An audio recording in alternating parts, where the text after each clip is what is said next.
La prostitution, faut-il la combattre ou plutôt la réglementer comme n'importe quelle activité économique?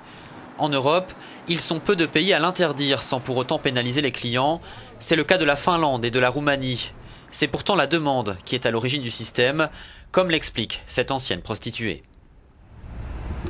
Il faut prendre le mal à la racine. La prostitution est entretenue par les clients.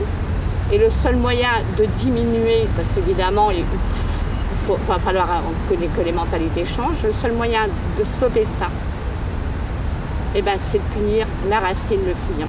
5 pays européens punissent les clients, la Suède, la Norvège, l'Islande, la Slovaquie où les peines peuvent aller jusqu'à 10 ans de prison et le Royaume-Uni, mais seulement si la personne prostituée est sous la contrainte, et ce, même si le client l'ignore. La Suède a été pionnière en 1999, punissant l'achat de services sexuels de 6 mois d'emprisonnement et d'une amende au prorata des revenus. La loi, qui ne fait plus débat, a fait disparaître les prostituées des rues et selon ce policier, c'est un outil efficace pour la lutte contre le trafic d'êtres humains.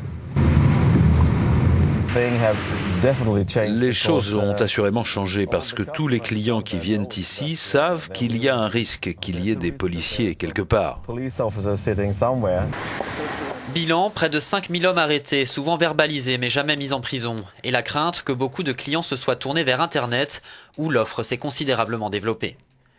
À l'opposé, 5 pays ont réglementé la prostitution. Le Danemark l'a fait en 1999, puis les Pays-Bas, l'Allemagne, la Suisse et la Grèce. En Suisse, la prostitution est considérée comme une activité économique à part entière, autorisée à partir de 16 ans. À Zurich, un drive-in du sexe vient d'ouvrir afin de mieux encadrer la prostitution. Écoutez le directeur du centre.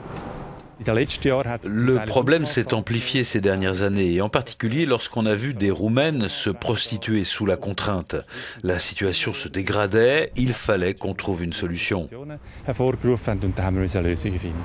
Même approche en Allemagne où les maisons closes ont pignon sur rue. Réglementé depuis 2002, le business du sexe génère un revenu annuel estimé à 14 milliards d'euros. Le but de la loi était de permettre aux prostituées d'être couvertes par l'assurance maladie. Mais en réalité, les maisons closes échappent à tout contrôle. Seules quelques dizaines de prostituées seraient déclarées.